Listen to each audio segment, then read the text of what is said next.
नमस्ते दोस्तों। स्वागत है आपका हिंदी नॉवल स्टोरी एक्सप्लेनर में, जहां हर कहानी एक नई दुनिया का दरवाज़ा खोलती है। यहां आपको सिस्टम, रोमांस और मैजिक जैसी अलग अलग तरह की कहानियां मिलेंगी जो आपको एक जादुई और रोमांचक सफ़र पर ले जाएंगी। तो आइए इस अद्भुत सफ़र में आगे बढ़ते हैं। अध्याय 31, जगदीश सेठ की गिरफ्तारी। ताज होटल। हमारे पास गिरफ्तारी का वारंट है। कृपया अपनी जगह से बाहर निकल जाएं, सर। अगर आप 5 मिनट के अंदर बाहर नहीं आए तो हमें बल प्रयोग करना पड़ेगा। पुलिस अधिकारी ने गिरफ्तारी का वारंट उठाया। ये सुनकर जगदीश सेठ बुरी तरह डर गए। घबराहट से उनका शरीर कांप रहा था और वे अपने पैर भी नहीं हिला पा रहे थे। ये कैसे हुआ? क्या पुलिस को पता चल गया कि मैं कंपनी का पैसा लूट रहा था? नहीं, ऐसा नहीं होना चाहिए। हनी, पुलिस बाहर क्यों है? तुमने क्या किया? सुनहरे बालों वाली मालकिन भी घबरा गई। जगदीश सेठ, हमें यहाँ इंतजार मत करवाओ। कृपया अपनी जगह से बाहर निकल जाओ। पुलिस को जगदीश सेठ की प्रतिक्रियाहीनता से चिढ़ होने लगी थी। अधिकारियों के कप्तान ने अपने अधीनस्थों को संकेत दिया। जगदीश सेठ फर्श पर गिर पड़े और उनके चेहरे पर एक खालीपन सा भाव था। उन्हें पता था कि अब सब कुछ खत्म हो चुका है। अगर पुलिस को इस बात का सबूत मिल गया कि वे पैसे की हेराफेरी कर रहे हैं, तो ये तय था कि उन्हें लंबे समय तक जेल में रहना पड़ेगा। नहीं नहीं, ऐसा नहीं हो सकता। उन्होंने अपने सिर को दोनों हाथों से थाम लिया। ऐसा लग रहा था जैसे उन्होंने सारी उम्मीदें खो दी हों। जहां तक उसकी मालकिन का सवाल है, वह जल्दी से घर के नीचे गई और गेट खोला। वह अब जगदीश सेठ के साथ रहने की हिम्मत नहीं कर पाई, क्योंकि उसे डर था कि कहीं वह उसके अपराधों में फंस न जाए। उसने एक अधिकारी को पकड़ लिया और कांपती हुई आवाज में कहा, पुलिस अधिकारी, जगदीश सेठ ऊपर है। मुझे लगता है कि वह पागल हो रहा है। ये सुनकर पुलिस अधिकारियों के कप्तान ने अपनी उंगली आगे की ओर उठाई और चिल्लाया, जाओ जाओ जाओ। अधिकारी तुरंत घर में घुसे और ऊपर गए तो देखा कि जगदीश सेठ कांपते हुए अपने पैरों को पकड़े हुए थे। 2 पुलिस अफसरों ने उसे पकड़ लिया और धक्का देकर नीचे गिरा दिया। चलना बंद करो। जगदीश सेठ ने एक कटे हुए सुअर की तरह चीखना शुरू कर दिया, क्योंकि वह उनके चंगुल में फंसा हुआ था। उसने एक अधिकारी की बंदूक खींचने की भी कोशिश की, इसलिए उनके पास उसे मारने के अलावा कोई विकल्प नहीं था। जज़ाब। धीरे धीरे जगदीश सेठ की हरकतें कमजोर पड़ने लगीं और उनके मुंह से झाग निकलने लगा। कुछ ही देर में वे बेहोश हो गए। कितना लापरवाह मूर्ख है! इसकी हिम्मत इतनी है कि वह मेरी पिस्तौल भी निकाल सकता है। एक पुलिस अधिकारी ने बेहोश पड़े जगदीश सेठ को घूर कर देखा। हम गिरफ्तारी का विरोध करने और हमारे जीवन को खतरे में डालने के लिए उसके खिलाफ और अधिक आरोप लगा सकते हैं। मुझे आश्चर्य है कि इस कमीने ने श्री मोंटेफाल्को के बेटे को कैसे अपमानित किया। भले ही हम अतिरिक्त आरोप न लगाएं, उसे अपने जीवन के बाकी समय जेल में रहना होगा। उसी शाम आदित्य को चैतन्य का संदेश मिला। आदित्य, जगदीश सेठ को पुलिस ने पहले ही पकड़ लिया है, लेकिन उसका इलाज अभी भी चल रहा है।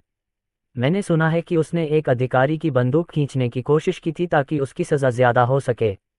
टेरेंस की मदद से उस आदमी को अपनी ज़िंदगी जेल में गुजारनी पड़ेगी। यह एक खुशी की बात है। हमें जश्न मनाना चाहिए। हा हा हा। आदित्य चैतन्य के संदेश में खुशी महसूस कर सकता था। जगदीश सेठ ने बकाल ब्रदर्स कंपनी के सुपरवाइजर के रूप में अपने कार्यकाल के दौरान बहुत से साधारण कर्मचारियों पर अत्याचार किया। यह उनके द्वारा किए गए सभी अपराधों का प्रतिशोध था। मुझे लगता है कि आपको इस पर एक नज़र डालनी चाहिए। आदित्य ने अपना फ़ोन रखने से पहले चैतन्य के संदेश का जवाब दिया। फिर वह बालकनी में गया और चेहरे पर एक बेफिक्री भरी मुस्कान के साथ रात के आसमान को निहारने लगा। अगले दिन आदित्य उठा और सबसे पहले उसने अपने फ़ोन पर नोटिफिकेशंस चेक किए। अब आप अपने दैनिक पुरस्कार का दावा कर सकते हैं। क्या आप अपना दैनिक पुरस्कार प्राप्त करना चाहते हैं? हाँ, आदित्य ने आंखें मलते हुए हाँ दबाया। जगदीश सेठ की गिरफ्तारी की खबर मिलने के बाद कल रात उसे अच्छी नींद आई। बधाई हो, आपने ताज होटल का दावा किया है। ताज होटल? क्या यह मकाती शहर का प्रसिद्ध 5 सितारा होटल नहीं है? आदित्य को ये देखकर आश्चर्य हुआ कि उसे दैनिक पुरस्कारों से क्या मिला। उसने जल्दी से इंटरनेट पर ताज होटल के बारे में जानकारी खोजी और जो उसने देखा उससे वह अचंभित रह गया। ताज होटल देश के सबसे मशहूर होटलों में से एक था और इसकी प्रसिद्धि इसकी बेहतरीन सेवा और उच्च गुणवत्ता वाले स्वीट्स की वजह से अंतर्राष्ट्रीय स्तर पर भी पहुंच गई है। 657 मीटर की कुल ऊंचाई के साथ यह महारालिका की सबसे ऊंची इमारत थी, जिसने इसे देश में एक प्रतिष्ठित भूमि माधव बना दिया। इस शानदार इमारत को बनाने में 5 साल से ज़्यादा का समय लगा और कई बेहतरीन आर्किटेक्ट और इंजीनियरों के संयुक्त प्रयासों की ज़रूरत पड़ी। टावर की कुल निर्माण लागत $1.16 बिलियन थी। Ring ring ring. एक अज्ञात नंबर से उन्हें कॉल आया और उन्होंने तुरंत कॉल का उत्तर दिया। नमस्ते मिस्टर सक्सेना, मैं क्रिसिया रोसालेस बोल रही हूँ। मैं ताज होटल की जनरल मैनेजर हूँ। मैं पूछना चाहती हूँ कि आपसे मिलने और बिल्डिंग के स्वामित्व के हस्तांतरण के लिए सबसे अच्छा समय कब होगा। फोन पर एक मधुर और दिव्य आवाज़ गूंजी। आदित्य उसकी खूबसूरत आवाज़ सुनकर थोड़ा हैरान हुआ, लेकिन उसने जल्दी से खुद को संभाला। मुझे आज सुबह कुछ काम निपटाने हैं, लेकिन मैं स्वामित्व हस्तांतरण के लिए संबंधित दस्तावेजों पर हस्ताक्षर करने के लिए कुछ समय निकाल सकता हूँ। मैं जल्द ही अपने विला में कुछ लोगों का साक्षात्कार लूँगा। तुम यहाँ आ सकती हो और सब कुछ हो जाने के बाद मैं दस्तावेजों पर हस्ताक्षर कर दूंगा।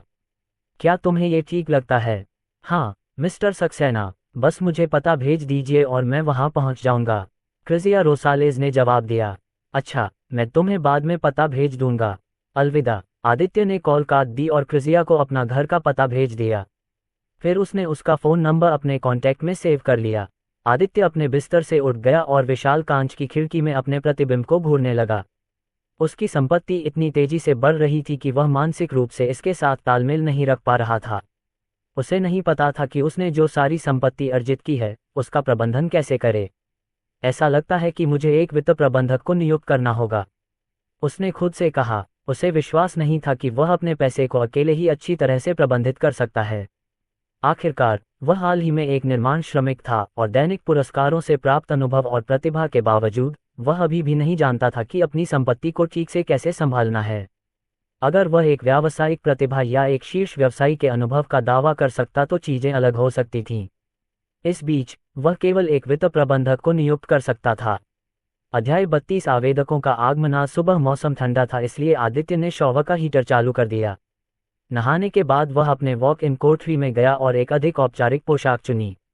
वह आज कुछ लोगों का साक्षात्कार करने वाला था, इसलिए वह अपने भावी कर्मचारियों के सामने अधिक पेशेवर दिखना चाहता था। इसके अलावा ताज होटल के महाप्रबंधक भी उसके विला में आने वाले थे। परफ्यूम छिड़कने के बाद उसने शीशे में अपना प्रतिबिंब देखते हुए अपनी उंगलियों से अपने बालों को कंघी की। फिर वह लिविंग रूम में चला गया और फरहान के आने का इंतजार करने लगा। वह आवेदकों को अपने विला में लाने के लिए जिम्मेदार था। सोफिया की मां और भाई अब वहां नहीं थे। उन्हें कमलापुरा पुलिस विभाग के पुलिस कप्तान फैजान रिजवी के नेतृत्व में पुलिस अधिकारियों द्वारा सिटीलैंड होटल ले जाया गया। जहां तक सोफिया का सवाल है, उसने विला में ही रहने का फैसला किया क्योंकि वह आदित्य के अधीन काम करने की योजना बना रही थी। इस समय सोफिया ने एक छोटी सफ़ेद ड्रेस और सफ़ेद हाई हील्स पहनी हुई थी। उसने इस बार अपने बाल नहीं बांधे और उन्हें अपने कंधों पर खुला छोड़ दिया। सोफिया ने अपने चेहरे पर हल्का मेकअप भी लगाया और उसके साथ लाल लिपस्टिक भी लगाई, जिससे वह बेहद खूबसूरत लग रही थी। गुड मॉर्निंग बॉस, उसने आदित्य का अभिवादन करते हुए मुस्कुराया। आदित्य ने उसे देखा तो थोड़ा हैरान हुआ और जब उसने उसकी बातें सुनी तो वह हल्के से हंस पड़ा। क्या बात कर रहे हो बॉस? लगता है मैं किसी माफिया का नेता हूँ। वैसे भी फरहान जल्द ही आवेदकों के साथ यहाँ आ जाएगा। मुझे उम्मीद है कि जब तक मैं इन लोगों का एक एक करके इंटरव्यू लूँगा तुम उनका ध्यान रखोगे। इसका मतलब यह नहीं कि आप मुझे पहले से ही नौकरी पर रख रहे हैं, सोफिया ने हंसते हुए कहा। हाँ, मुझे इस मामले में तुम्हारी मदद की बहुत ज़रूरत है। तुम्हें हर तरह के लोगों से निपटने का काफ़ी अनुभव है, इसलिए मैं उन लोगों को बाद में तुम्हारे हवाले कर दूंगा। आदित्य को सोफिया के साथ होने से राहत मिली। उसके बिना उसे फरहान से आवेदकों की देखभाल करने के लिए कहना पड़ता। वह ऐसा नहीं करना चाहता था क्योंकि वह आदमी पहले से ही बहुत व्यस्त था। सोफिया ने सिर हिलाया। कोई बात नहीं, आप निश्चिंत रहिए। उसके उत्सुक भाव को देखकर आदित्य मुस्कुराया और अपना सिर हिलाया। कृपया जाकर हमारे मेहमानों के लिए चाय बनाइए। हाँ बॉस, सोफिया ने चाय लाने के लिए रसोई में जाने से पहले धीट स्वर में कहा। आदित्य ने उसे फिर से सुधारना चाहा, लेकिन वह पहले ही रसोई में भाग गई थी। उसे उसकी हरकतों पर मजा आ रहा था। Ring ring ring. आदित्य ने जब फोन की घंटी सुनी तो उसने तुरंत फोन उठाया। ये फरहान का फोन था और उसने तुरंत फोन उठाया। गुड मॉर्निंग मिस्टर सक्सेना, हम आपके विला के लिए निकल चुके हैं। हम 10 मिनट से भी कम समय में पहुंच जाएंगे। फरहान की आवाज़ फ़ोन पर गूंजी। वह उससे ज़्यादा उत्साहित लग रहा था। ठीक है, मैं आप लोगों का इंतज़ार करूंगा। फिर उस छोटी सी बातचीत के बाद उसने फ़ोन काट दिया। कुछ मिनट बाद सोफिया एक ट्रे गाड़ी को धकेलते हुए रसोई से बाहर निकली। गाड़ी के ऊपर कुछ चाय के बर्तन और चाय के गिलास रखे हुए थे। गाड़ी पर एक चाय गर्म करने वाला बर्तन भी था। ऐसा लगता है कि उसने पहले से ही सब कुछ तैयार कर रखा था क्योंकि उसे सब कुछ लाने में ज़्यादा समय नहीं लगा। क्या वे यहाँ हैं? उसने पूछा जब उसने उसे अपना फ़ोन पकड़े हुए देखा। मुझे लगता है कि आपको एक नज़र डालनी चाहिए, आदित्य ने सिर हिलाकर जवाब दिया और घड़ी पर समय देखा। वे 5 मिनट में यहाँ आ जाएंगे। फिर उसने उसकी ओर देखा और पूछा, तुमने ये सब पहले से तैयार कर रखा है? सोफिया ने मुस्कुराते हुए सिर हिलाया। हाँ, मैं आज सुबह जल्दी उठ गई और मेरे पास कुछ अतिरिक्त समय था, इसलिए मैंने सब कुछ तैयार कर लिया। मैंने कॉफ़ी भी तैयार कर ली है, अगर तुम कुछ मांगोगी।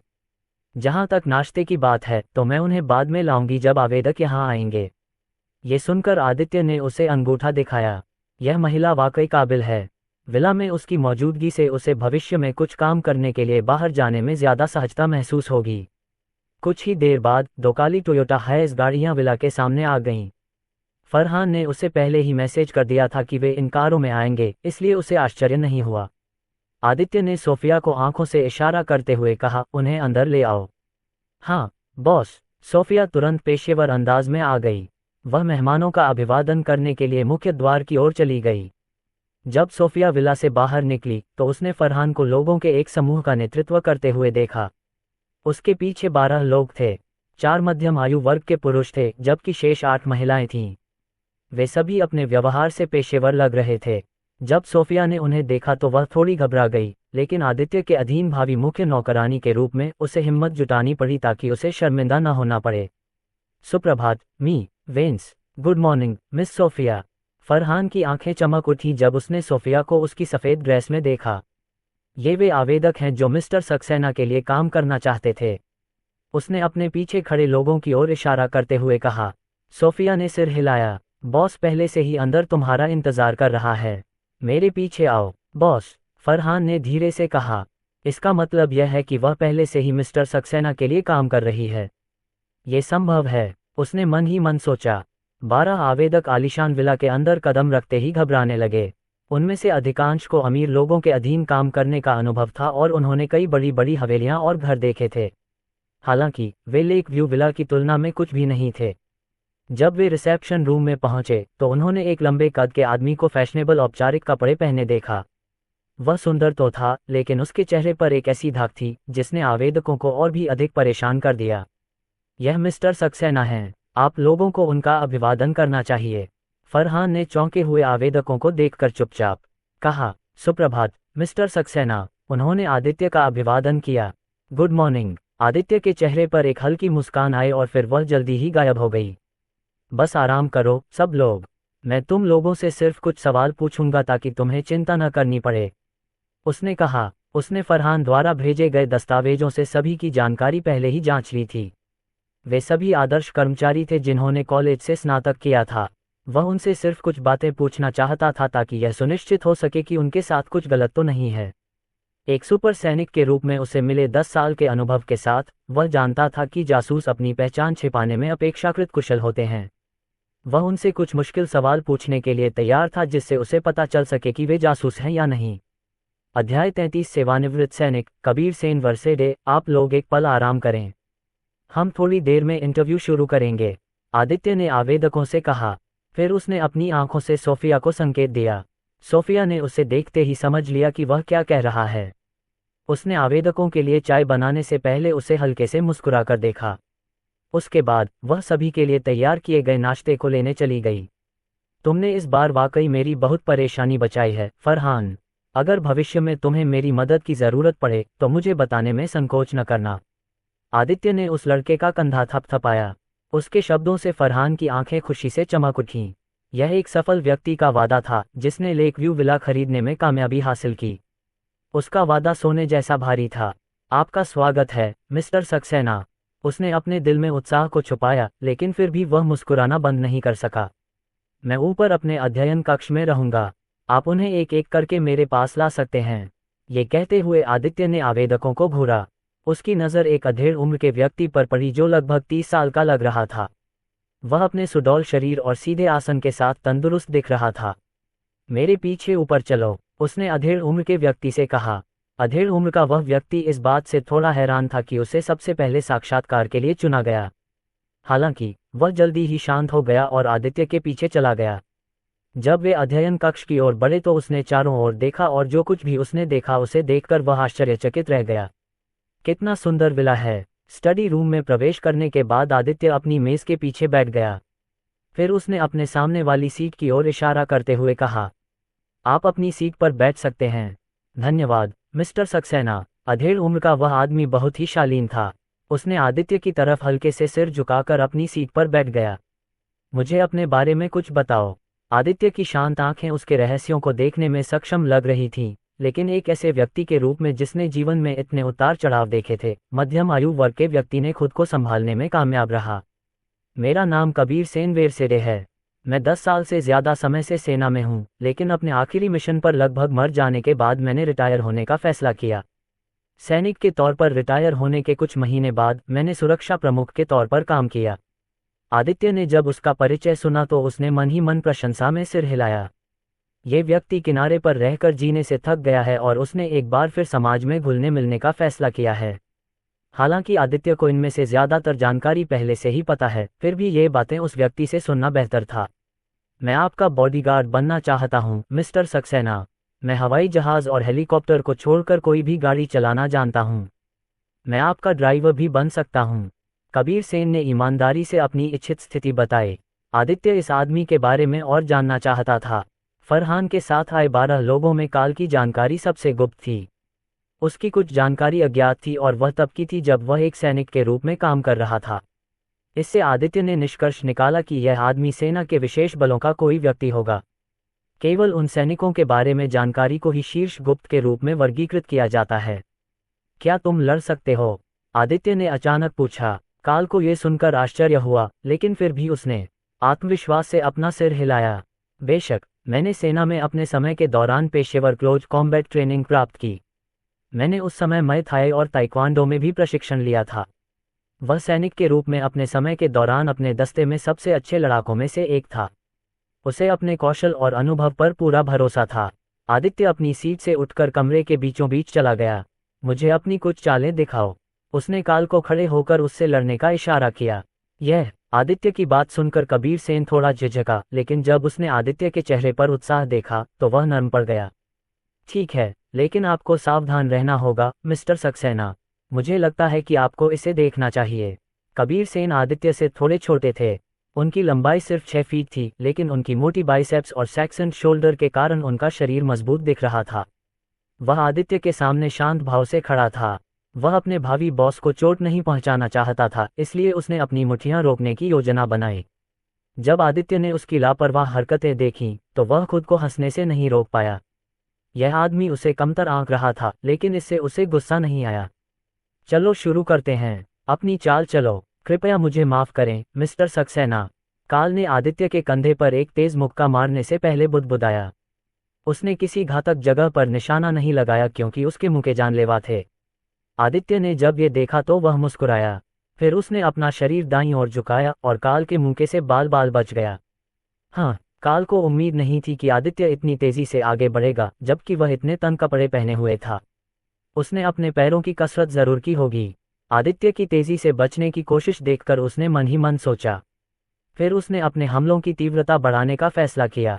आदित्य ने काल के रुख में बदलाव देखा। आखिरकार तुम गंभीर होने लगे हो। वह मन ही मन हंसा। काल ने कई मुक्के मारे, लेकिन आदित्य ने उन्हें आसानी से रोक दिया या उनसे बच निकला। कुछ और मुक्कों के बाद काल ने खुद को और नहीं रोका।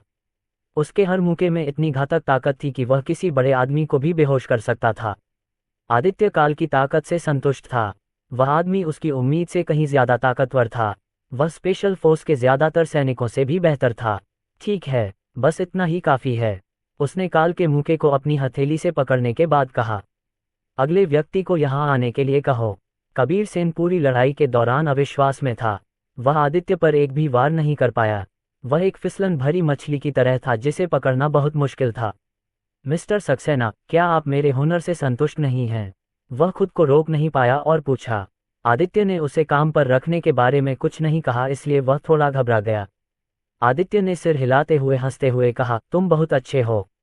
तुम कल से मेरे लिए काम करना शुरू कर सकते हो। सच में? काल को सुखद आश्चर्य हुआ। उसने फरहान से सुना कि आदित्य एक रहस्यमयी अमीर आदमी है और उसने कहा कि आदित्य के अधीन काम करने से अकल्पनीय लाभ होंगे।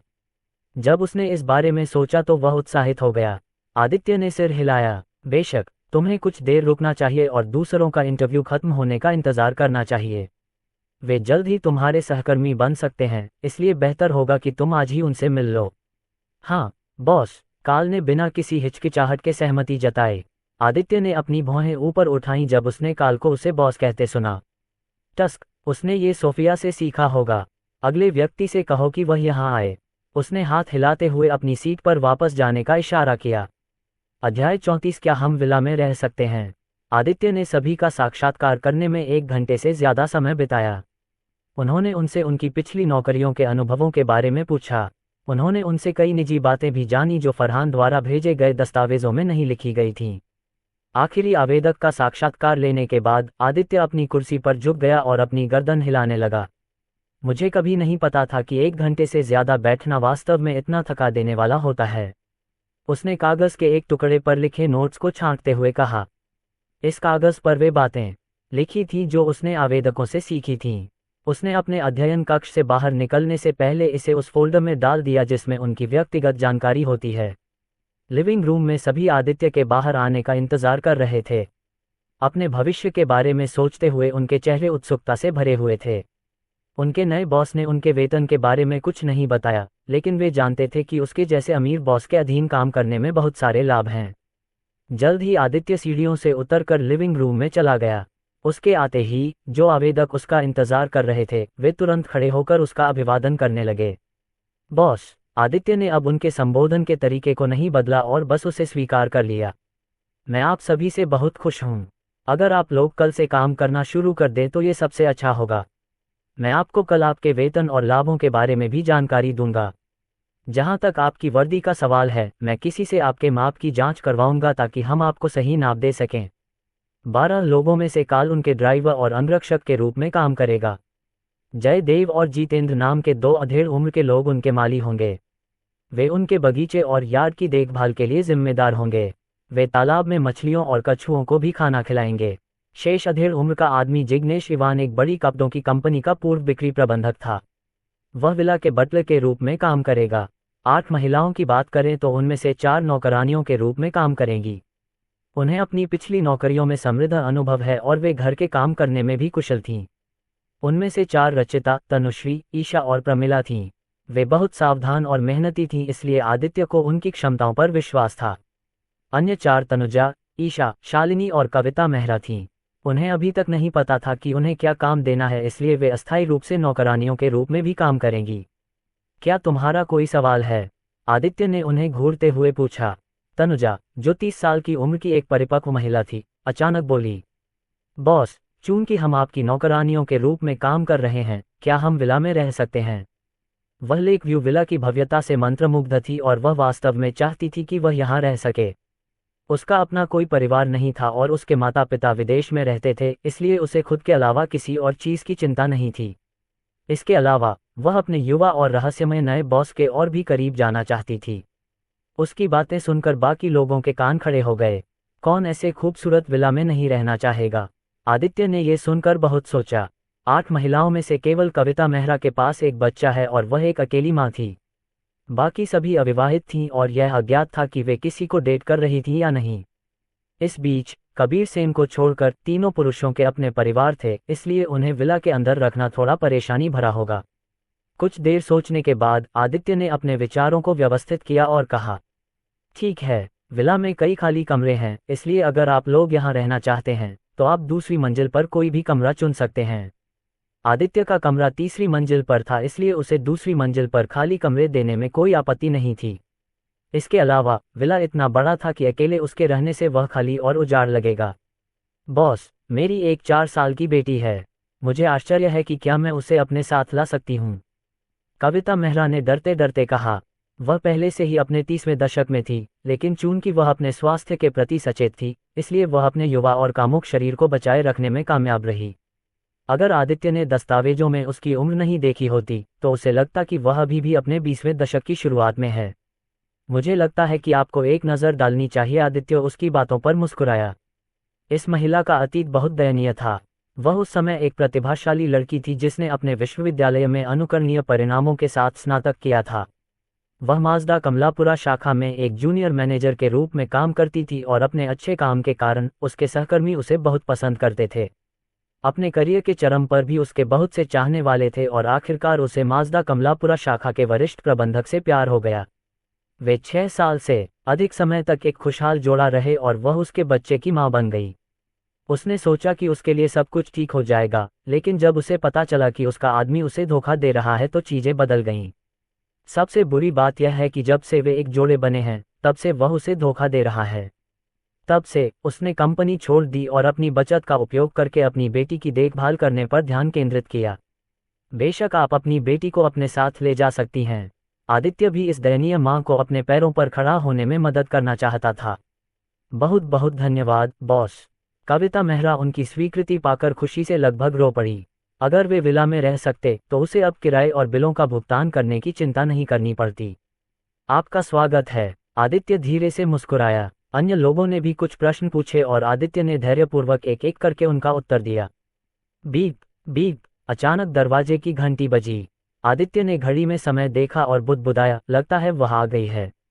उसने सोफिया को घूरते हुए कहा, सोफिया कृपया हमारे मेहमान को अंदर ले आओ। हाँ बॉस। उसने सिर हिलाया और दरवाजा खोलने चली गई। सोफिया को आश्चर्य हुआ जब उसने बाहर एक लंबी और खूबसूरत महिला को खड़ा देखा।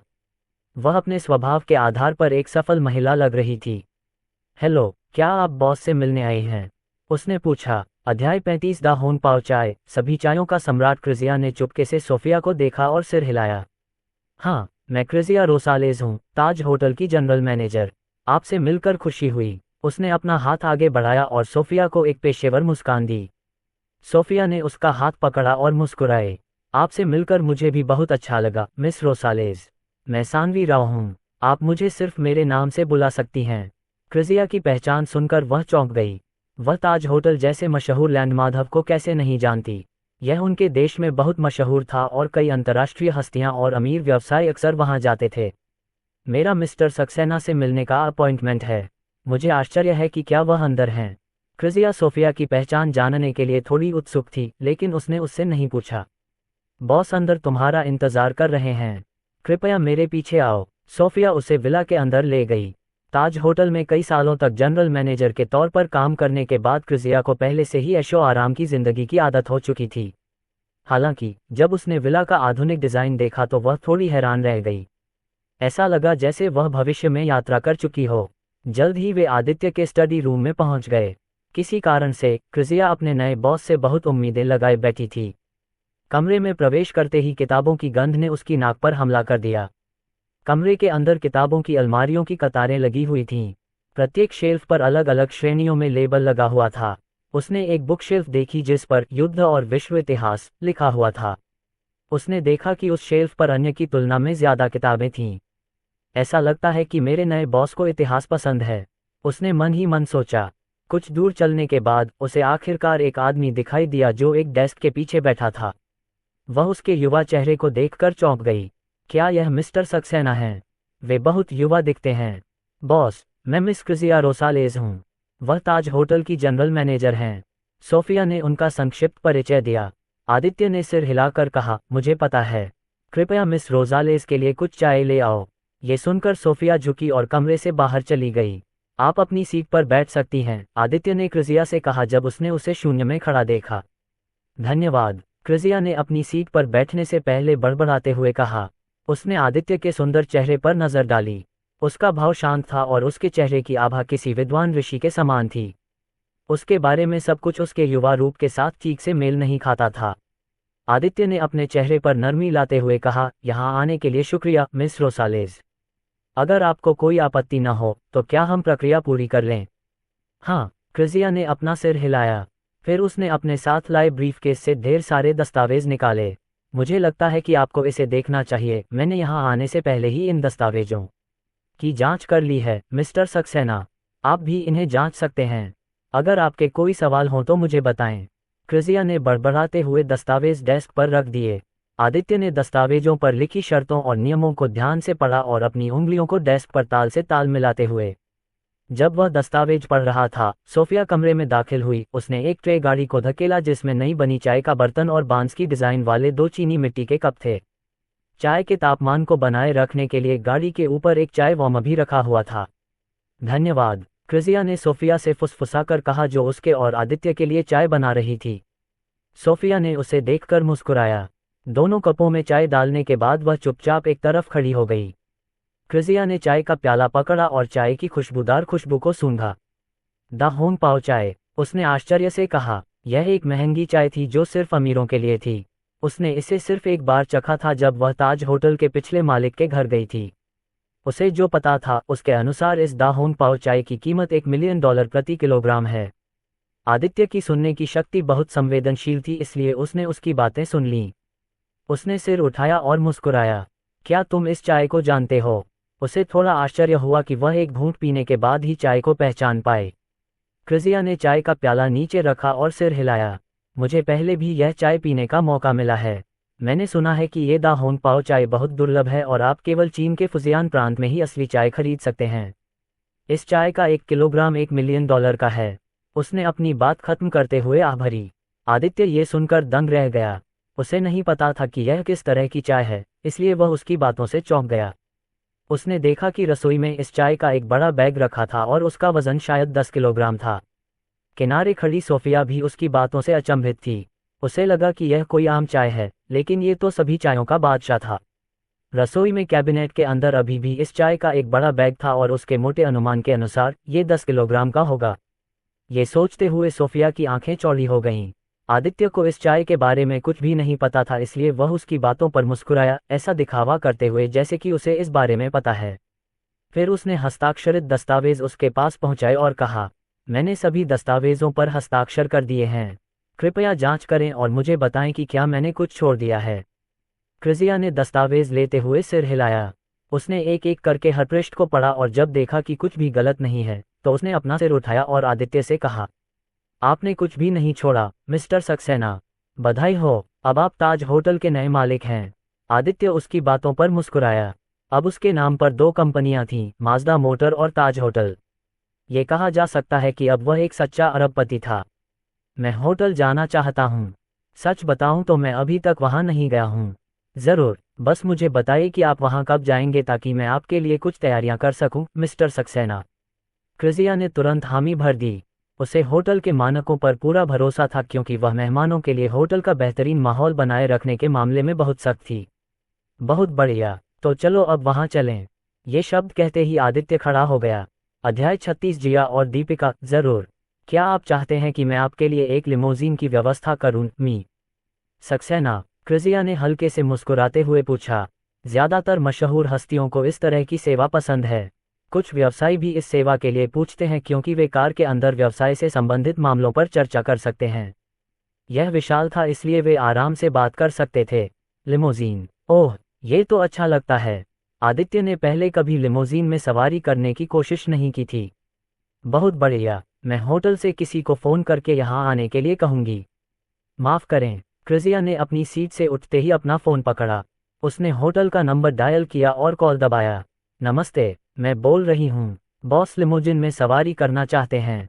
कृपया रॉयल टेरिटरी के लेक व्यू विला में एक भेज दें। अगर गार्ड आपको रोकते हैं तो बस उन्हें बता दें कि आपको मिस्टर सक्सेना ने भेजा है।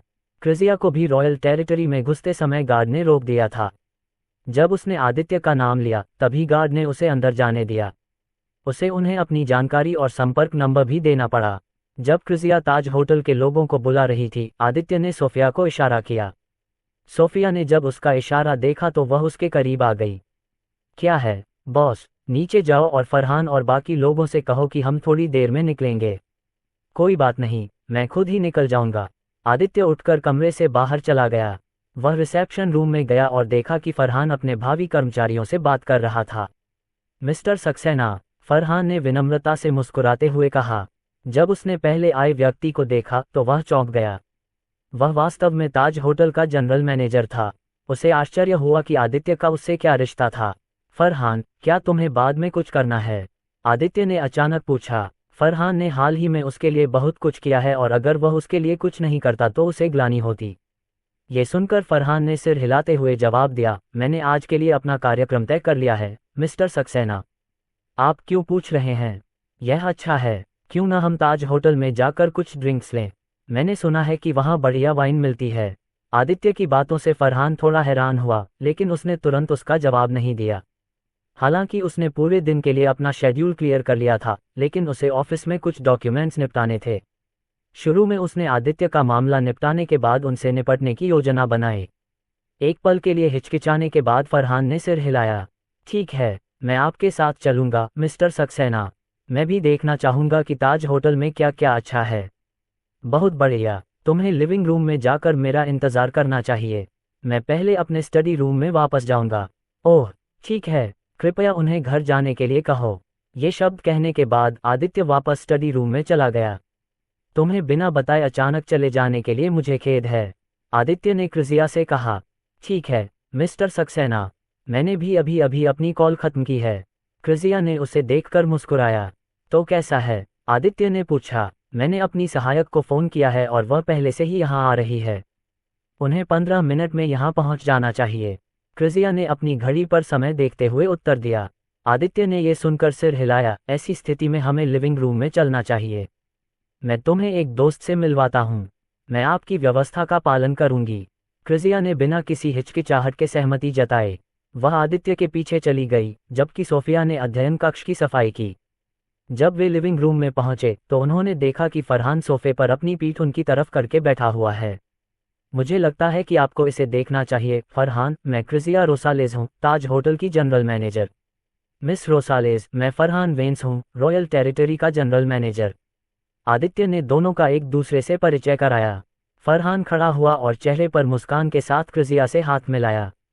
आपसे मिलना सम्मान की बात है मिस रोसालेज। मैंने आपके बारे में बहुत कुछ सुना है, क्रिजिया ने जवाब देते हुए अपनी पेशेवर मुस्कान बरकरार रखी। आप बहुत विनम्र हैं मिस्टर वेंस। मिस रोसालेज, मैं सोफिया और फरहान को अपने साथ होटल ले जाना चाहता हूँ। आदित्य ने बुदबुदाया। कोई बात नहीं, ये तो बस एक छोटी सी बात है। क्रिजिया को इस बात से कोई आपत्ति नहीं थी कि उनके साथ और लोग भी आएं। इसके अलावा उसने देखा कि फरहान उसके नए बॉस के काफी करीब था। तुमने सुना, आदित्य खुशी से मुस्कुराया। मुझे बुलाने के लिए शुक्रिया। फरहान ने हल्के से अपना सिर झुकाया। उसे महसूस हो रहा था कि क्रिजिया आदित्य के प्रति बहुत सम्मान रखती थी। कुछ देर बाद सोफिया स्टडी रूम साफ करके नीचे उतरी। उसके तुरंत बाद लिमोजिन भी उन्हें लेने आ गई। नमस्कार मिस्टर सक्सेना। लिमोजिन चलाने वाली महिला 30 साल की उम्र की एक काले बालों वाली महिला थी। वह लंबी और थोड़ी मोटी महिला थी। उसने चश्मा और काले रंग के ऑफिस के कपड़े पहने हुए थे। उसने आदित्य का अभिवादन करते हुए सिर झुकाया। आदित्य ने महिला की ओर देखते हुए सिर हिलाया। यह ज़ैड ब्रिया है, वह मेरी सहायक है। क्रिजिया ने उसका संक्षिप्त परिचय दिया। चलो चलें, आदित्य ने सिर हिलाया। ज़ैड ने ड्राइवर की सीट पर जाने से पहले उसके लिए दरवाज़ा खोला। कार में घुसते ही आदित्य ने नीली ऑफिस यूनिफॉर्म पहने दो खूबसूरत महिलाओं को देखा। नमस्कार मिस्टर सक्सेना। दोनों महिलाओं ने कोमल मुस्कान के साथ उसका अभिवादन किया। आदित्य ने जब उन्हें देखा तो वह हैरान रह गया। वह जानना चाहता था कि वे कौन हैं, लेकिन चूंकि क्रिजिया ने उनका परिचय नहीं कराया था, इसलिए वह सिर्फ उनकी छाती पर लगी नेमप्लेट को देखता रहा। बॉब कटवाली का नाम जिया था। उसकी छाती इतनी बड़ी थी कि वे लगभग उसकी वर्दी से बाहर निकल आए। जहां तक लंबे काले बालों वाली सेक्सी महिला की बात है, उसका नाम दीपिका था। होटल जाते समय समूह ने विभिन्न विषयों पर बातचीत की। पूरे समय आदित्य को जिया और दीपिका ने बिगाड़ रखा था। वे या तो उसके हाथ पैरों की मालिश कर रही थीं या फिर उसे छिलके वाले फल खिला रही थीं।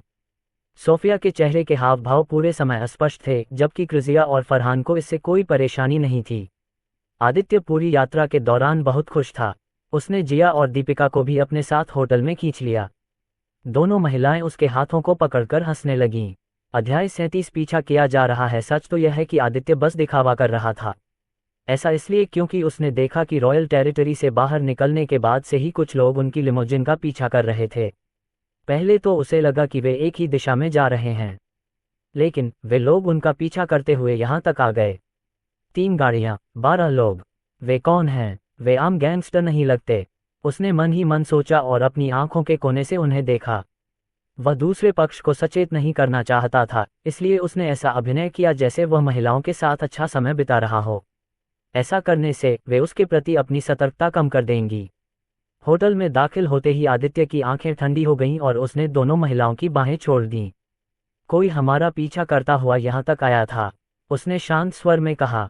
उसके शब्दों ने बाकी लोगों को चौंका दिया। पीछे मत देखना, वे अभी भी पास ही हैं। आदित्य ने जिया और दीपिका को गले लगाते हुए कहा।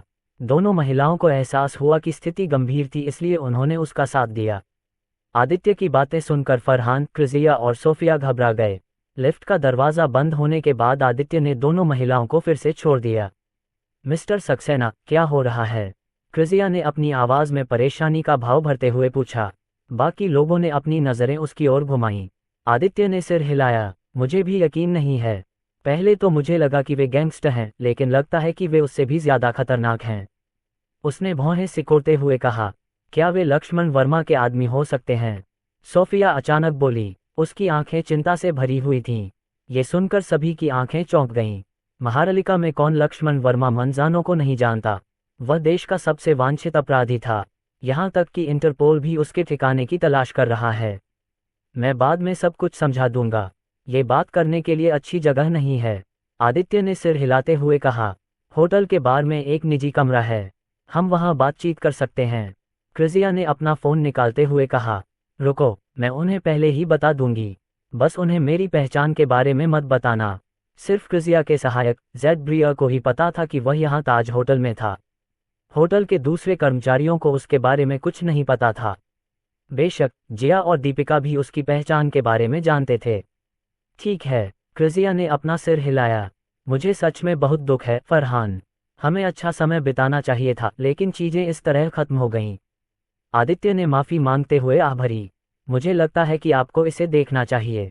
इसमें दुखी होने की कोई ज़रूरत नहीं है मिस्टर सक्सेना। मैं पहले से ही खुश हूं कि आपने मुझे यहाँ बुलाया। फरहान ने ईमानदारी से जवाब दिया। होटल के बार की ओर जाते समय समूह ने कुछ देर बातचीत की। बार में मौजूद लोग अमीर युवतियां और अमीर खानदान के लोग थे। वे धुन के साथ नाच रहे थे। नाचते समय उनमें से कुछ के हाथ में शैंपेन के गिलास थे। हर कोई ऐसे पार्टी कर रहा था जैसे कल कभी होगा ही नहीं। वे कानूनी उम्र से ऊपर हैं, है न? आदित्य ने जब बार में कई युवाओं को शराब पीते देखा तो वह पूछे बिना नहीं रह सका। क्रिजिया ने जवाब देते हुए सिर हिलाया। हम नाबालिगों को यहाँ प्रवेश की अनुमति नहीं देते। कुछ लोग थे जिन्होंने हमारे कर्मचारियों को रिश्वत देकर उन्हें अंदर जाने की अनुमति देने की कोशिश की, लेकिन उन्हें होटल से बाहर निकाल दिया जाएगा। वह कानून का पालन करने के महत्व को जानती थी। अगर वे सरकार द्वारा निर्धारित नियमों का पालन करने में विफल रहे तो होटल की प्रतिष्ठा पर बहुत बड़ा प्रभाव पड़ेगा। अगर ऐसा हुआ तो उन्हें कानूनी आरोपों का भी सामना करना पड़ेगा। काले सूट पहने एक गार्ड ने उन्हें निजी कमरे में पहुंचाया। आदित्य ने देखा कि बाहर काले सूट पहने 4 आदमी खड़े थे। वे सभी लंबे और डरावने थे। क्रिजिया ने होटल की सुरक्षा को बुलाया होगा और उन्हें निजी कमरे की सुरक्षा करने के लिए कहा होगा।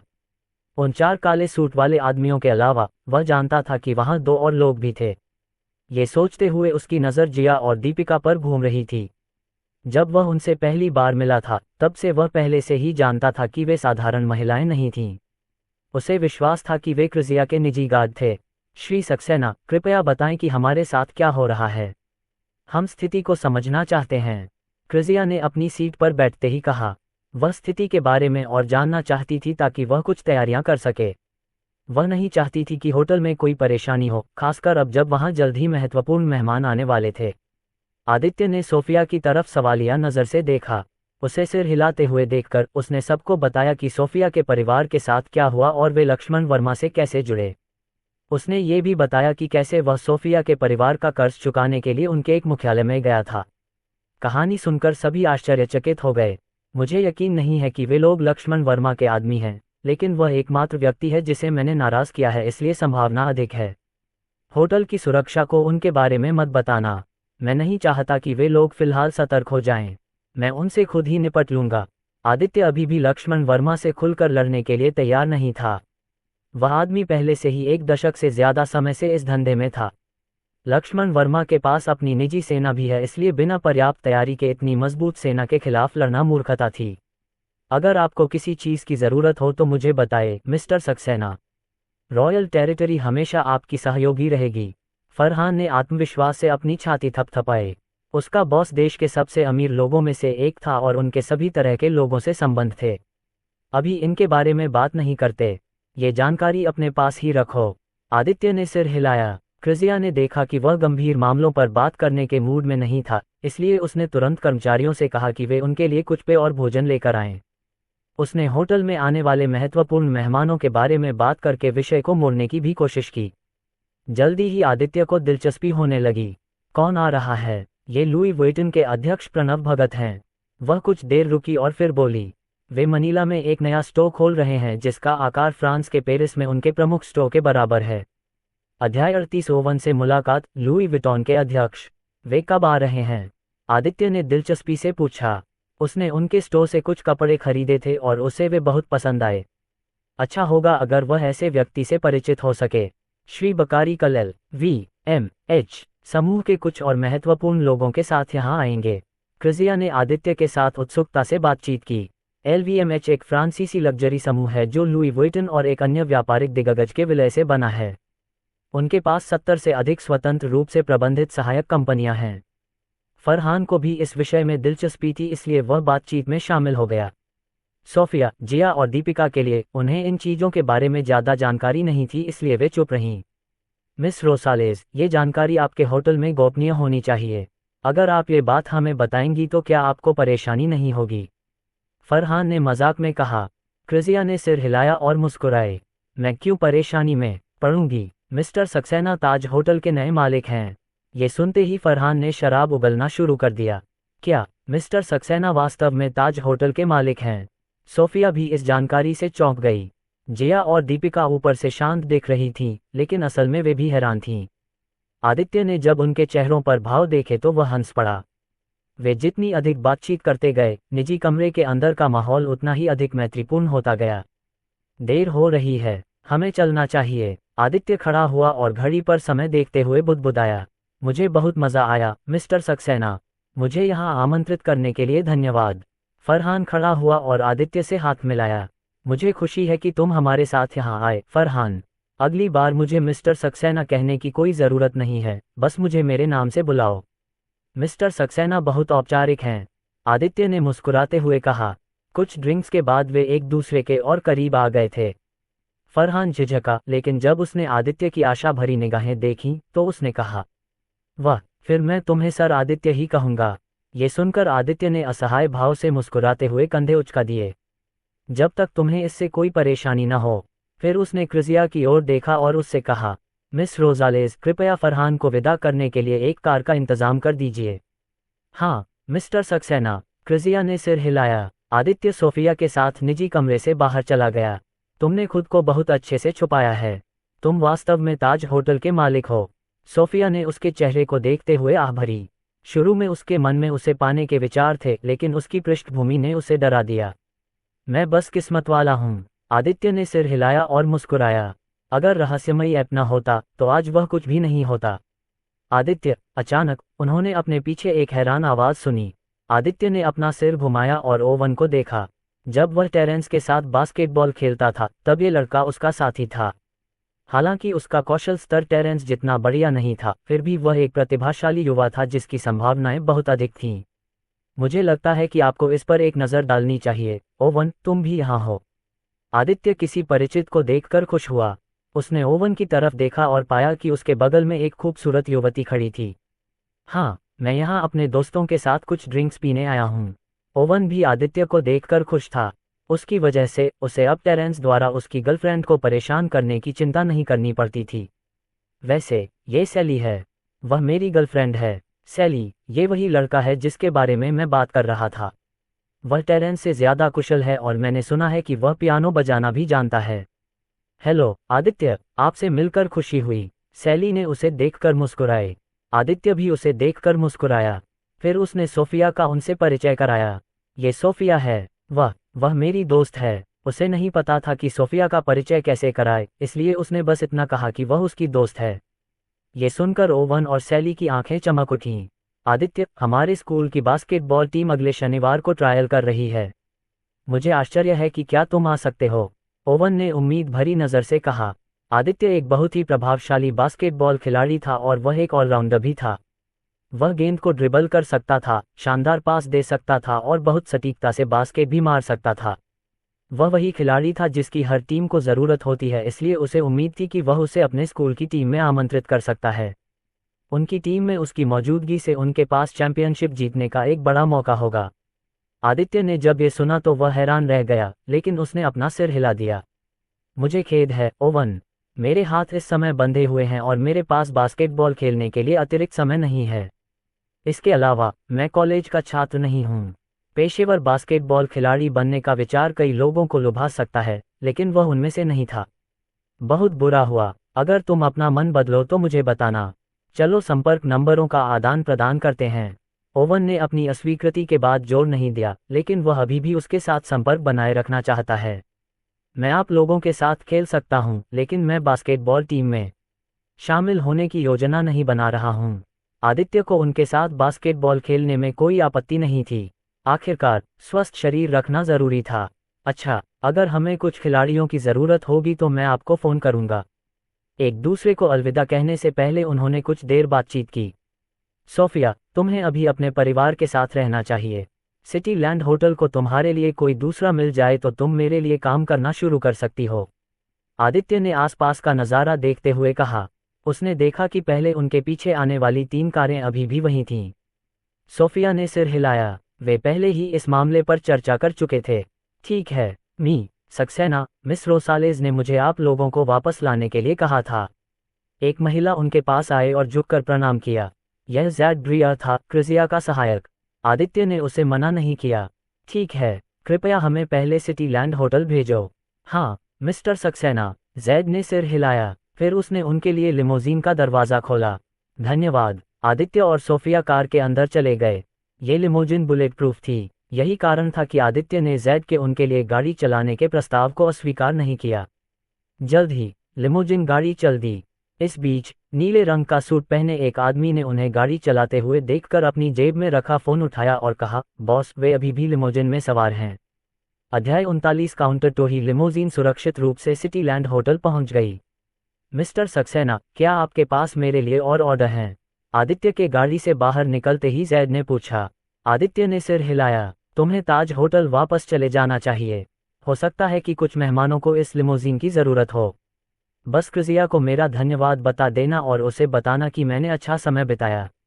ज़ैड ने सिर हिलाया। अपना ख्याल रखना, मिस्टर सक्सेना। उसने सिर झुकाकर प्रणाम किया। आदित्य ने हाथ हिलाते हुए कहा, तुम भी। फिर वह सोफिया के साथ बिल्डिंग के अंदर चला गया। उनके जाने के बाद ज़ैड वापस लिमोजिन में आया और चला गया। आदित्य ने उनका पीछा कर रही 3 कारों को नहीं देखा, लेकिन उसने अपनी सतर्कता कम नहीं की। अगर वे लोग उसे निशाना बना रहे होते तो वे ऐसे ही नहीं चले जाते। उसने अपना फ़ोन उठाया और टेरेंस का नंबर डायल किया। जब कॉल कनेक्ट हुई तो टेरेंस की खुशी भरी आवाज़ फ़ोन पर सुनाई दी। आदित्य, तुमने बिल्कुल सही समय पर फ़ोन किया। हाँ, वह आदमी जगदीश सेठ पहले से ही जेल में बंद है। मैं गारंटी देता हूं कि वह अपनी बाकी ज़िंदगी बाहर नहीं आ पाएगा। ये सुनकर आदित्य के चेहरे पर मुस्कान आ गई। बहुत बढ़िया, पर मैंने तुम्हें इसके लिए नहीं बुलाया था। वह अचानक गंभीर हो गया। टेरेंस ने भी उसके स्वर में परिवर्तन देखा। क्या ये गंभीर है? उसने धीमी आवाज़ में पूछा। मैं तुम्हें इसके बारे में समय आने पर बताऊंगा। वैसे भी मुझे उम्मीद है कि तुम मेरे यूनिट में रहने वाले परिवार की सुरक्षा सुनिश्चित कर सकोगे। आदित्य इस मामले में टेरेंस को शामिल नहीं करना चाहता था। टेरेंस ने जब ये सुना तो उसने जिद नहीं की। वह बस आदित्य के सब कुछ बताने का इंतजार कर सकता था। ठीक है, जब तक वे होटल में हैं, हम उनकी सुरक्षा सुनिश्चित कर सकते हैं। अगर वे इमारत से बाहर निकलते हैं तो मैं कुछ लोगों से उनकी सुरक्षा करने के लिए कहूँगा। धन्यवाद, मैं आपको कुछ ड्रिंक देना चाहता हूँ। आदित्य ने राहत की सांस ली। जब समय आएगा तो मैं पीछे नहीं हटूंगा। हा, टेरेंस खिलखिलाकर हंसा। आदित्य ने जब उसकी बातें सुनी तो वह मुस्कुराए बिना नहीं रह सका। फिर उसने फ़ोन काट दिया। अपना फ़ोन जेब में रखते हुए उसने सोफिया की तरफ देखा और कहा, जब तक तुम होटल में रहोगी तुम्हारा परिवार सुरक्षित रहेगा। बेहतर होगा कि तुम अक्सर बाहर न निकलो। लक्ष्मण वर्मा के आदमी कहीं छिपे हो सकते हैं, तुम लोगों का इंतजार कर रहे हैं। तुम्हारे पिता के लिए मैंने पहले ही पुलिस को सूचित कर दिया है कि अस्पताल में और अधिकारी भेजे जाएं। सोफिया को यह सुनकर राहत मिली। उसकी मां ने उसे पहले ही फ़ोन करके बताया था कि वह अस्पताल में है। ये जानते हुए कि अस्पताल में कई पुलिस अधिकारी हैं, उसे अपने माता पिता के बारे में चिंता करने की ज़रूरत नहीं थी। उसे सिर्फ अपने भाई की चिंता थी। वह बच्चा बहुत उपद्रवी था और वह फिर से कोई बेवकूफ़ी कर सकता था। धन्यवाद, आदित्य। उसने इस बार उसे बॉस नहीं कहा। वह उसके प्रति बहुत आभारी थी। आदित्य मुस्कुराया और सिर हिलाया। कोई बात नहीं, तुम्हें ऊपर जाकर अपने भाई का हालचाल लेना चाहिए। सोफिया ने सिर हिलाया। वह भी उसके बारे में चिंतित थी। ठीक है, वापस आते समय सावधान रहना। मैं जाऊंगा, आदित्य ने जाने से पहले बुदबुदाया। जैसे ही वह पीछे मुड़ा, उसका चेहरा ठंडा हो गया। उसने अपनी आंखों के कोने से अपने आसपास के लोगों को देखा। किसी को भी शक नहीं हुआ, इसलिए वह होटल से बाहर चला गया। होटल से बाहर निकलने के बाद आदित्य शांति से चल पड़ा। उसकी निगाहें सड़क पर घूम रही थीं, किसी संदिग्ध चीज की तलाश में। अचानक उसने सिटी लैंड होटल के बगल में 3 मंजिला इमारत की छत पर एक सिर को बाहर निकलते देखा। आदित्य ने दूसरे पक्ष को उसे देखने से रोकने के लिए अपना शरीर दीवार के बगल में रख दिया। उसे नहीं पता था कि उस व्यक्ति के पास बंदूक है या नहीं, इसलिए उसे सावधान रहना पड़ा। जल्द ही वह सड़क के कोने पर पहुंच गया और दाईं ओर मुड़ गया। सेक्सनेड के किनारे और भी लोग चल रहे थे क्योंकि यह जगह वाल्टर मार्ट के पास थी, जो एक स्थानीय सुपरमार्केट है। वह भीड़ का पीछा करता हुआ नागरिकों के बीच छिप गया। मुझे लगता है कि आपको एक नज़र डालनी चाहिए। इस बीच जो लोग आदित्य का गुप्त रूप से पीछा कर रहे थे, उनकी नज़र उस पर से हट गई। कहाँ है वह? भाड़ में जाओ, हमने उसे खो दिया। जल्दी करो, उस आदमी को खोजो। मेरे पीछे अंदर आओ। हो सकता है वह सुपरमार्केट के अंदर चला गया हो। 3 मंजिला इमारत के ऊपर मौजूद व्यक्ति ने भी आदित्य को नज़रअंदाज कर दिया। उसने अपने हाथों में पकड़ी स्नाइपर राइफल को नीचे किया और गाली दी। अरे, उसने हमें देख लिया। फिर उसने इमारत की छत से नीचे उतरने से पहले स्नाइपर राइफल को गिटार केस में ठूंस दिया। आदित्य पहले से ही टैक्सी में बैठा था। उसे एक सुपर सैनिक का अनुभव था और काउंटर टो ही उन चीज़ों में से एक थी जो उसने सीखी थी। यहाँ तक कि कुलीन सैनिकों के लिए भी उसे पकड़ना मुश्किल होगा। सर, हम कहाँ जा रहे हैं? टैक्सी ड्राइवर ने रियरव्यू मिरर से आदित्य को देखते हुए पूछा। रॉयल टेरिटरी में, उसने अपनी सीट पर झुकते हुए उत्तर दिया। टैक्सी ड्राइवर ये सुनकर हैरान रह गया। रॉयल टेरिटरी मनीला का एक प्रसिद्ध उपखंड था और वहाँ केवल सबसे अमीर व्यक्ति ही रह सकते थे। उसने शीशे में आदित्य के चेहरे को देखा और फिर अपनी नज़र सेक्सनाट पर घुमाई। फिर वह चुपचाप चला गया। आदित्य को लगा कि उसका फ़ोन वाइब्रेट हो रहा है। उसने अपनी आंखें खोलीं और जेब से फ़ोन निकाला। आपने एक सुपर सैनिक के रूप में अपने अनुभव का उपयोग करके अपने दुश्मनों का पीछा करने से बचने में कामयाबी हासिल की। अब आप अपना इनाम प्राप्त कर सकते हैं। क्या आप अपना इनाम लेना चाहते हैं? आदित्य ने तुरंत हाँ कहा। बधाई हो, आपने एक प्रोटोटाइप एनर्जी पिस्तौल प्राप्त की है। इसे प्रतिदिन 10 बार फायर किया जा सकता है। अचानक उसकी गोद में 12 इंच का काला केस दिखाई दिया। उसने जल्दी से केस की जिप खोली और एक शानदार डिज़ाइन वाली पिस्तौल देखी। बंदूक चांदी के रंग की थी और उसके हैंडल पर जटिल पैटर्न उकेरे गए थे। बंदूक की बैरल का ऊपरी केंद्र दर्पण की तरह पारदर्शी था। वह प्रोटोटाइप एनर्जी पिस्तौल के इस पारदर्शी हिस्से के माध्यम से ऊर्जा स्रोत द्वारा उत्सर्जित नीली रोशनी देख सकता था। जब उसने देखा कि ड्राइवर शीशे से उसकी ओर देख रहा है तो उसने जल्दी से जिप बंद कर ली। अध्याय 40 चेतावनी। प्रोटोटाइप एनर्जी पिस्टल इतनी परिष्कृत थी और ऐसा लग रहा था कि यह भविष्य से निर्मित हथियार है। यह हथियार निश्चित रूप से इस दुनिया में मौजूद नहीं था क्योंकि पृथ्वी की वर्तमान तकनीक से इसे बनाना असंभव था। क्या ये बंदूक एक एलियन उत्पाद है? उसने अपने दिल में बुदबुदाया। आदित्य अपनी बंदूक की उत्पत्ति का पता लगाने में इतना व्यस्त था कि उसे एहसास ही नहीं हुआ कि वे पहले ही रॉयल टेरिटरी के सामने आ चुके हैं। सर, हम पहले से ही यहाँ हैं। टैक्सी ड्राइवर ने शीशे से उसे देखते हुए सावधानी से कहा। ड्राइवर की बात सुनकर आदित्य की हैरानी दूर हो गई। ओह, मुझे 1 सेकंड रुकना है। उसने टैक्सी मीटर पर नज़र भी नहीं डाली और अपने बटुए से 1000 पैसा का नोट निकाल लिया। यह महारलिका में सबसे बड़ी मुद्रा थी। उसने नीला नोट टैक्सी ड्राइवर को दिया और अपनी सबसे दोस्ताना मुस्कान के साथ कहा, आप ये छुट्टे पैसे रख सकते हैं, बड़े भाई। आह, ये बहुत बहुत धन्यवाद। टैक्सी ड्राइवर ने आश्चर्य से बिल लिया। Royal territory city land hotel से बहुत दूर नहीं थी और उसे केवल 100 पैसा से थोड़ा ज़्यादा भुगतान करना था, इसलिए आदित्य के पास अभी भी 800 पैसा से ज़्यादा का खुला पैसा था। यह उसके लिए पहले से ही 5 यात्राओं के बराबर था। आदित्य टैक्सी ड्राइवर की तरफ देखकर विनम्रता से मुस्कुराया और फिर वहां से चला गया। उसे 4 गार्ड दिखाई दे रहे थे जो इलाके के गेट पर पहरा दे रहे थे। वे वही लोग थे जिनसे उसने पहले भी बातचीत की थी और लंबा कुत्ता अभी भी उनके साथ था। वह उत्सुकता से उसे देख रहा था और उसका सिर थोड़ा सा बगल की तरफ झुका हुआ था। मिस्टर सक्सेना, चारों गार्डों ने उसे देखते ही सलामी दी। वे पहले से ही जानते थे कि वह कौन है, क्योंकि क्षेत्र के उच्च प्रबंधन ने उन्हें चेतावनी दी थी कि वे इस आदमी को परेशान न करें। वे उसकी पहचान के बारे में भी उत्सुक थे, क्योंकि क्षेत्र उसे विशेष उपचार दे रहा था। ये आप लोग हैं, क्या आप धूम्रपान करते हैं?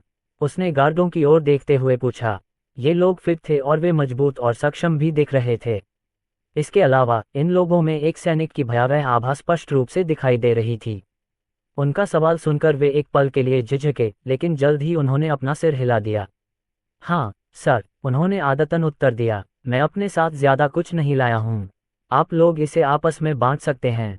आदित्य ने सिगरेट का एक काला पैकेट उनकी ओर फेंकते हुए कहा। उसे नहीं पता था कि यह किस तरह की सिगरेट थी, लेकिन ये लेक व्यू विला में मिलने वाली मुफ्त चीज़ों में से एक थी। उसके विला में ऐसी सैकड़ों सिगरेटें जमा थीं।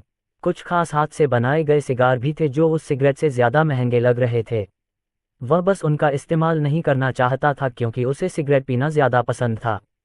शायद वह जल्द ही उन्हें आजमाए। एक गार्ड ने सिगरेट का पैकेट पकड़ा। ये है ट्रेजर लग्जरी ब्लैक। उसने सिगरेट के काले और सुनहरे पैकेट को देखते हुए आश्चर्य से कहा। इस सिगरेट के प्रत्येक पैकेट की कीमत $60 से अधिक थी। धन्यवाद मिस्टर सक्सेना। पैकेट पकड़ने वाले गार्ड ने तुरंत उन्हें धन्यवाद दिया। कोई बात नहीं, वैसे आप लोगों को सावधान रहने की जरूरत है। आसपास कुछ बुरे इरादे वाले लोग हो सकते हैं, आदित्य ने गंभीर चेहरे से कहा। हाँ मिस्टर सक्सेना। मिस्टर सक्सेना, क्या आप चाहते हैं कि हम आपको आपके विला में भेज दें? हम आपको वहीं से उस कार से वापस भेज सकते हैं। उनमें से एक ने गार्ड हाउस के पीछे खड़ी काली BMW G20 की ओर इशारा करते हुए कहा। मुझे लगता है कि आपको इसे देखना चाहिए। आदित्य ने आश्चर्य से उस सुंदर कार को देखा। आपकी कार तो मेरी कार से कहीं बेहतर है। ये हमारी कार नहीं है मिस्टर सक्सेना। ये कार हमारे इलाके की संपत्ति है। हम इसका इस्तेमाल सिर्फ काम के घंटों में ही कर सकते हैं। उन्होंने शर्मिंदगी से बुदबुदाते हुए जवाब दिया। क्या ऐसा है? उस स्थिति में मैं आपका प्रस्ताव अस्वीकार नहीं करूंगा। उसका विला काफी दूर था और अगर वह पैदल वापस जाता तो उसे काफी लंबा रास्ता तय करना पड़ता। पहरेदारों ने एक दूसरे को घूरा और फिर चुपचाप अपने बीच के गंजे आदमी को उसे घर छोड़ने देने के लिए सहमत हो गए। वह समूह का नेता भी लग रहा था। यह आदमी काफी लंबा था और वह आदित्य से भी लंबा था। उसकी मोटी भुजाएं उसकी वर्दी से बाहर निकल रही थीं। उसकी दाढ़ी घनी थी जो उसकी ब्रश जैसी मूंछों से जुड़ी हुई थी। उसकी सबसे डरावनी विशेषता उसकी चील जैसी आंखें थीं। जैसे ही वे कार में बैठे, आदित्य ने अचानक पूछा, क्या आप लोग सेना से हैं? गंजा गार्ड हैरानी से बोला, आपको कैसे पता चला मिस्टर सक्सेना? आदित्य ने अपना सिर हिलाया और हंसा। आप लोग बहुत स्पष्ट हैं। आप चारों तलवार की तरह सीधे चलते हैं और आपकी हरकतें ठोस और सख्त हैं। केवल सेना और सैनिकों के रूप में प्रशिक्षित लोगों में ही ये गुण होते हैं। ऐसा लगता है कि आप हमारे बारे में बहुत कुछ जानते हैं मिस्टर सक्सेना। मैं बस कुछ बातें जानता हूँ। आदित्य ने सिर हिलाकर तुरंत मना कर दिया। तुम्हारा नाम क्या है? उसने बात बदलने की पहल की। वह अपने रहस्य से जुड़ी बातों पर चर्चा नहीं करना चाहता था।